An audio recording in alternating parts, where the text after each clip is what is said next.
आज का हमारा अध्ययन का विषय है अकबर का राजपूताने में प्रथम संपर्क। आमेर का कछवा वंश।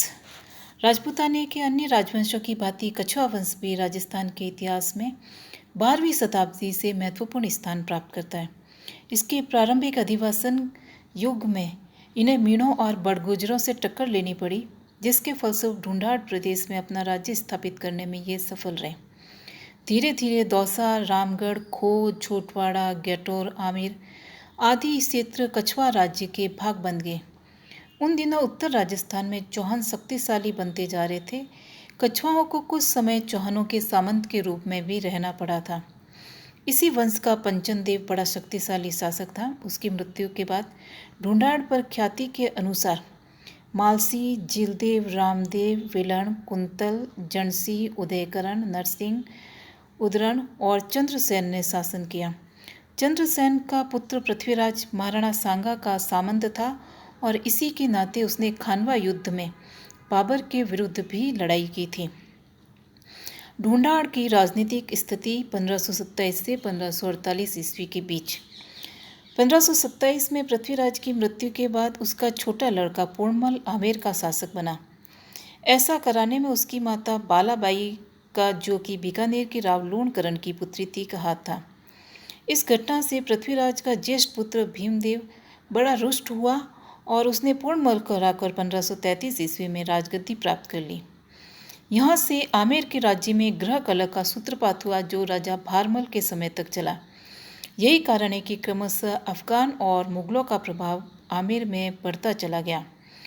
भीमदेव की 1536 में मृत्यु हो जाने पर उसका लड़का रतन सिंह आमेर का शासक बना। वह अय्याश था, इसलिए राजकाज में रुचि नहीं लेता था और राज्य का सभी कार्य तेज से रायमलो देखता था। शेरशाह की बढ़ती हुई शक्ति के सामने ये टिक नहीं सका और उसे शेरशाह की अधीनता स्वीकार करनी पड़ी। उसी के समय में उसके चाचा सांगा ने राव जेतसी की सहायता से आमेर के निकट मौजमाबाद तथा उसके आसपास की भूमि पर अपना अधिकार स्थापित कर लिया। उसने अपने नाम से सांगानेर बसाया। इसी समय रतन सिंह और सांगा में आमेर लेने के लिए खींचतान चलती रही, परंतु सांगा आमेर पर कब्जा करने में असफल रहा। सांगा की मृत्यु के बाद उसके छोटे भाई भारमल ने रतन सिंह से वैमनस्य रखना आरंभ किया। उसने कई सामंतों और रतन सिंह के छोटे भाई आस्करण को अपने पक्ष में कर लिया। यह कहकर कि रतन सिंह शराबी और निकम्मा शासक है, उसने आस्करण को शासक घोषित करने के लिए संगठन किया। इस प्रकार के प्रयत्न में भारमल का स्वयं का स्वार्थ निहित था, जिसको सामंतगण और आस्करण समझ नहीं सके। भारमल के बहकावे में आकर आस्करण ने रतन सिंह को जहर देकर मरवा डाला और स्वयं शासक बन गया। किंतु थोड़े समय बाद भारमल ने सामंतों को अपनी ओर मिलाकर आस्करण को पच्युत कर दिया और इस प्रकार जून 1547 भारमल आमेर का शासक बन बैठा। भारमल की नीति और अकबर से संबंध। भारमल वैसे अपनी चालों से राज्य का स्वामी तो बन गया, किंतु इससे कछवा परिवार में फूट पड़ गई। वह स्वतंत्र रूप से आमेर में अपनी शक्ति को बनाए रखने में असमर्थ था। उसके लिए आवश्यक था कि वह आस्करण और उसके साथियों से सतर्क रहे। चूँकि भारमल कूटनीतिज्ञ था, उसमें समय की गति को पहचानने की क्षमता थी, इसलिए उसने देखा कि आस्करण शेरशाह के पुत्र सलीम शाह की शरण में पहुंच गया है और उसे आमेर पर चढ़ा लाया है, तो उसने सलीम शाह के सरदार हाजी का पठान को धन देकर अपनी ओर मिला लिया और आस्करण को भी संतुष्ट करने के लिए उसे नरवर का राज्य दिला दिया। इस प्रकार हाजी खां भारमल का मित्र बन गया। जब हुमायूं के सरदार मजनू खां को हाजी खां ने नारनौल से निकालने के लिए घेर लिया, तो भारमल ने समझा बुझाकर हाजी खां को घेरा उठाने के लिए राजी कर लिया। इस सामयिक सहायता से मजनू खां ने भारमल को दिसंबर 1556 ईस्वी दिल्ली बुलाकर अकबर से परिचय बढ़ाने का अवसर दिया।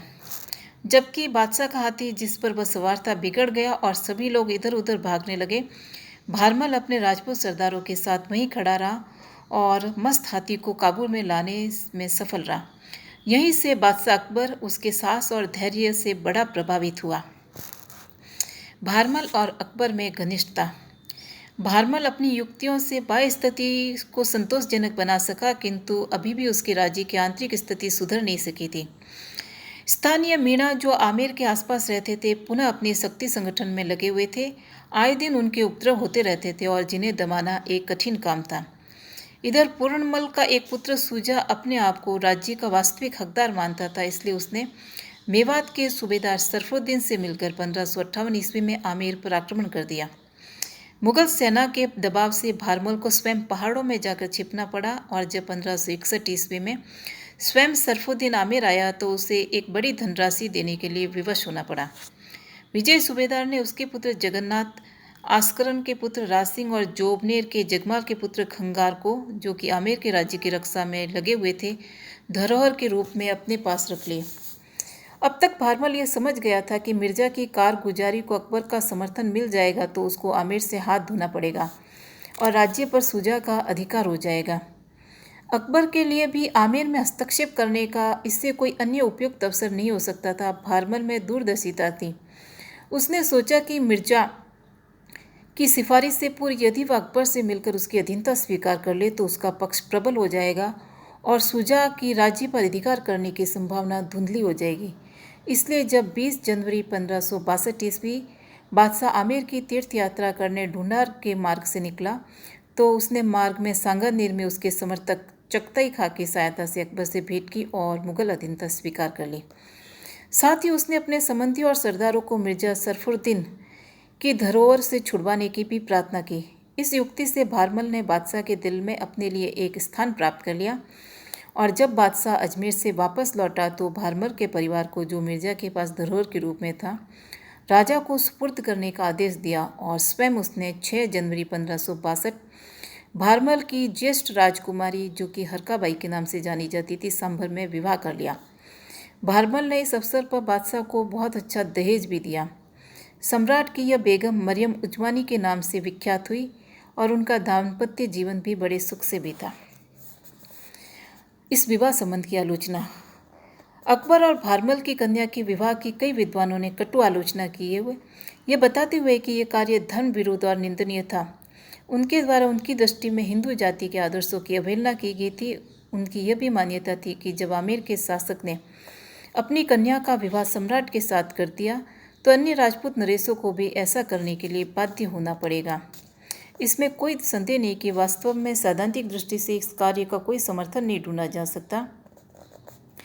पीछे के कवि और ख्यात लेखकों ने भी इस घटना की किसी न किसी रूप में निंदा ही की है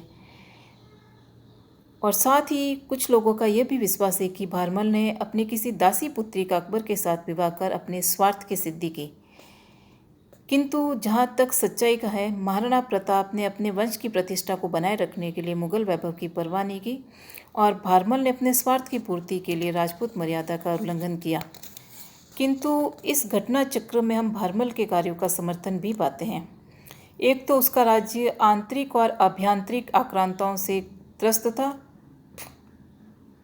दूसरा ये कि उसका राज्य सूजा की वजह से शक्तिशाली नहीं हो पा रहा था। अपनी और अपने परिवार राज्य की विषम स्थिति को संभालने के लिए अकबर से निजी संबंध स्थापित करना ही उसके लिए समयोचित था। सूजा का पक्ष मेवात के सूबेदार ने पहले ही ले लिया था। इस प्रकार से उसने मुगल अधीनता स्वीकार कर ली थी। यदि इस प्रकार की अधीनता की शर्त से ऊपर बढ़कर भारमल कोई अन्य असाधारण संबंध स्थापित करने की युक्ति न अपनाता तो संभवतः अकबर अपने अधिकारी द्वारा उठाए गए कदम का समर्थन करता।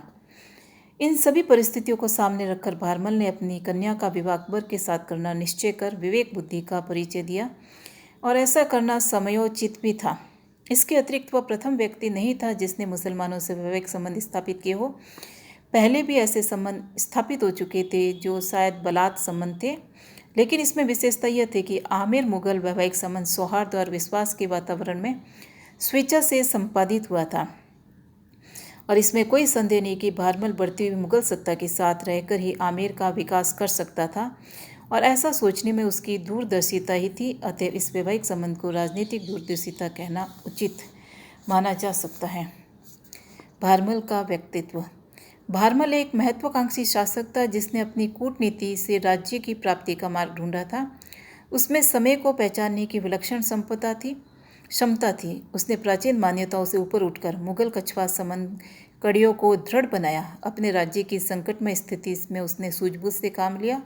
फलस्वरूप आमेर राज्य की व्यवस्था सुदृढ़ और स्थायी बन गई। अपनी योग्यता और सेवा तत्परता से वह अकबर जैसे सम्राट का विश्वास पात्र बन गया और अपनी इस दूरदर्शी नीति से उसने अपने वंश के राजनीतिक महत्व को भी बढ़ाया।